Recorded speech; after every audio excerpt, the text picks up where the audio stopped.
So yun guys, update tayo sa araw-araw nating kasama itong motor natin guys na flat. Bala ko sana magpapapasak lang. Kaya lang pinasakan, sa kabila naman sumingaw. Aray ko, palitanan na talaga. Kasi manipis na rin guys, halos 7 months na rin to eh.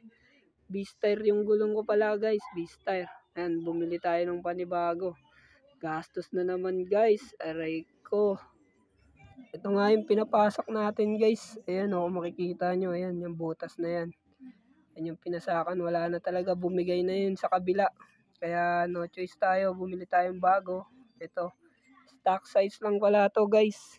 90 by 80 by 17 guys. B-Style ulit binili natin. Dito ko na pinakabit kasi kagandahan dito. May pambaklas sila guys. Ayan o. Hindi masisira yung mugs mo. Katapos baklasin yung gulong natin. Ayan, nilinis yung mugs natin. Bago isalang uli dun sa makina. Ayan guys, nilinis nga ng maigi ni tropa yan. Gawa nung yung mga kapit-kapit na luma nung sealant. Ayan, sinigurado talaga ni tropa na malinis. Tas ayan guys, ngayon ginagawa ni tropa. Nilagyan ng langis yung magkabila ang gilid ng gulong natin guys. Para mas kumapit siya dun sa mugs.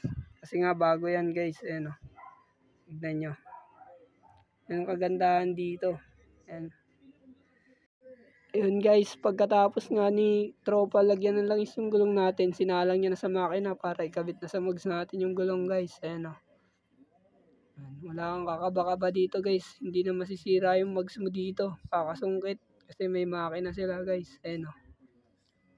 Basic. Saglit lang ikabit. Ayun, pagkatapos nga niyan guys, makabit na ni tropa. Ayan, nilagyan na ni tropa ng sealant guys.